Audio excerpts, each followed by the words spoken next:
Hi, this is Dr. Darren Schmidt, and I got some research here. I'm going to go through it as quickly as I can, but it's about saturated fat, consumption of saturated fat, and cholesterol. So, this first one is by an author named Dean Esmay, and what he's saying is that despite more than a decade of American diet gurus recommending low fat diets for weight loss, there remains no study which clearly shows that low fat diets result in long term significant weight loss among those chronically obese. And he says down here, this is in no way surprising to those who spent much time reviewing the scientific literature. So the truth is that not one clinical study has ever shown that low-fat diets allow long-term reversal of obesity in most subjects, whether combined with exercise or not.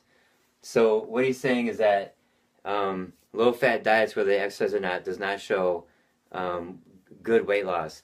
And this was actually, I actually typed this up and printed this out in 1999, and here it is, 2015, and this is still true. I have an expert friend in Washington, D.C.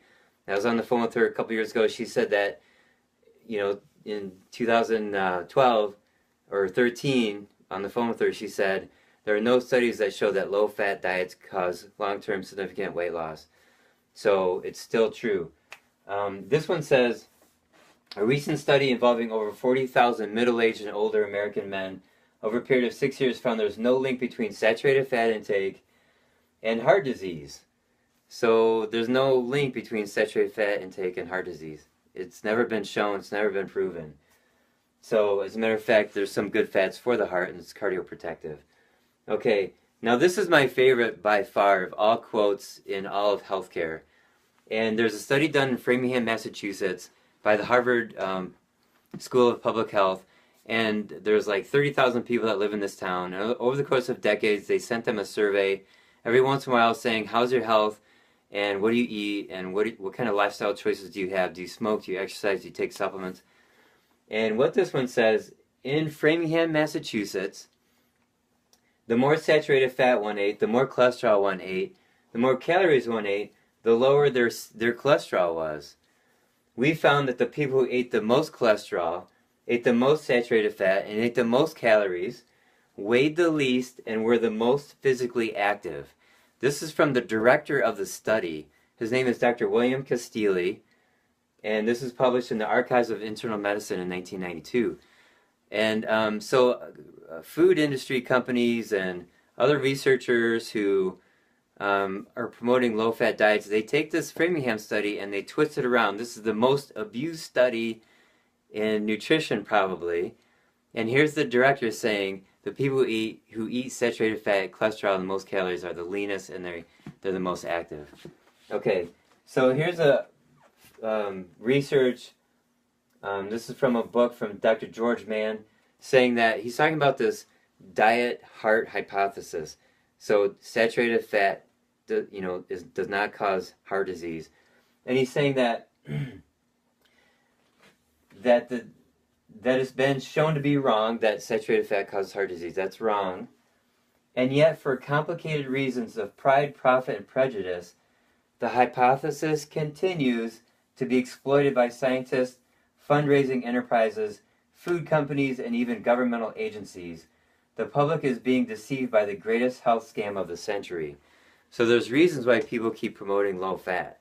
And it's pride, it's profit, and it's, who knows, and other unknown reasons why. It's kind of sick, really. Okay, this one says, the idea that saturated fats causes heart disease is completely wrong, but the statement has been published so many times over the last 3 or more decades that it's very difficult to convince people otherwise unless they're willing to take the time to read and learn what produced the anti-saturated fat agenda. So this is from Dr. Mary Enig, and what she's saying is, you may not understand why you've been told that saturated fat is bad, but you will when you study the people who say it. So they have evil intentions. They have their own selfish reasons why they're saying it. And once you understand that, then you can believe that saturated fat is good for you, and the research shows you over and over again that it's good for you. So this was published in the Journal of the American College of Nutrition. Okay, this is the last one. Now, there's a book called Protein Power, and the author is Eads, and there's a chapter in there about archaeology, and they're looking at bones of skeletons that they dig up, and what they're saying is that the hunter-gatherers had strong bones and strong teeth, and the farmers had weak bones and weak teeth.